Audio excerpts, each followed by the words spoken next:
All right, let's just dive right in. Today, we're going to pull apart the science of separation. It's really a fascinating story of how chemists can take a total jumble of molecules and, well, elegantly sort them out.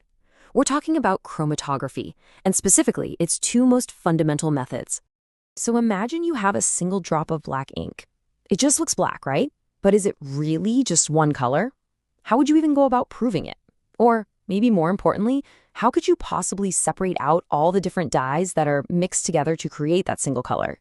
This is a classic problem in science. Well, the answer, and it's a really elegant one, is a beautifully powerful technique called chromatography. It's basically the essential tools scientists use to isolate, to purify, and to identify the individual pieces of even the most complex mixtures. But, how does it actually work? Well, it all comes down to two core strategies. Okay, first up, we have what I like to call the sticky surface method. The official name is adsorption chromatography. And that word, adsorption, that's the key here. It's all about how different molecules literally stick to a surface. So here's the deal. This technique works by separating molecules based purely on how strongly they adhere or stick to a solid material. It's pretty simple, really. Some molecules are just kind of clingy, and others aren't, and we can use that difference to our advantage. The best way to picture this is with an analogy. Think of it like flypaper. Your mixture gets introduced to a solid surface, our flypaper. Then a liquid or a gas, which we call the mobile phase, flows over it, and it tries to wash everything along with it. But the stickier molecules get held back. They get stuck.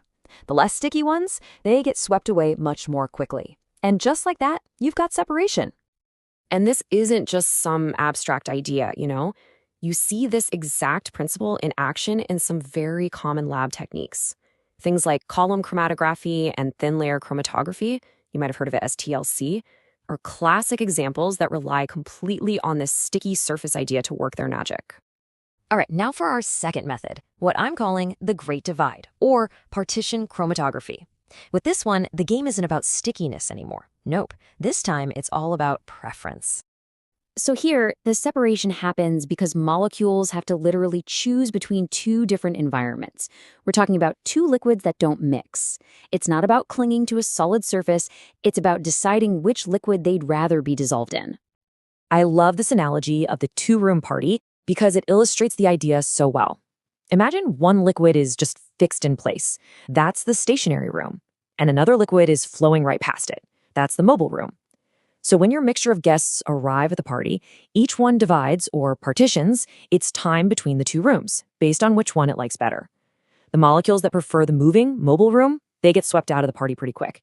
But the ones that prefer to hang back in the stationary room, they linger. And that's what separates them. And again, this principle is the engine behind some seriously powerful techniques. You know that simple paper chromatography experiment you might have done in school with a coffee filter and some ink?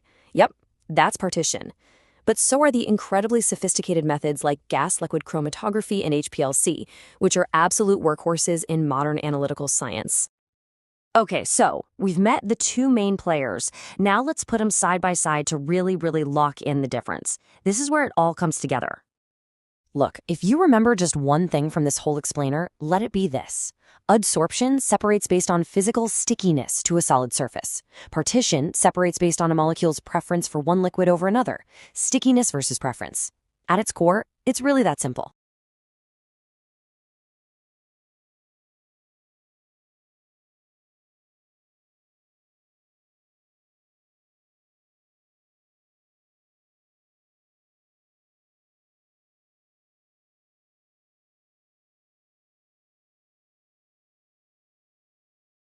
So why do we care so much about separating molecules? I mean, what's the big deal?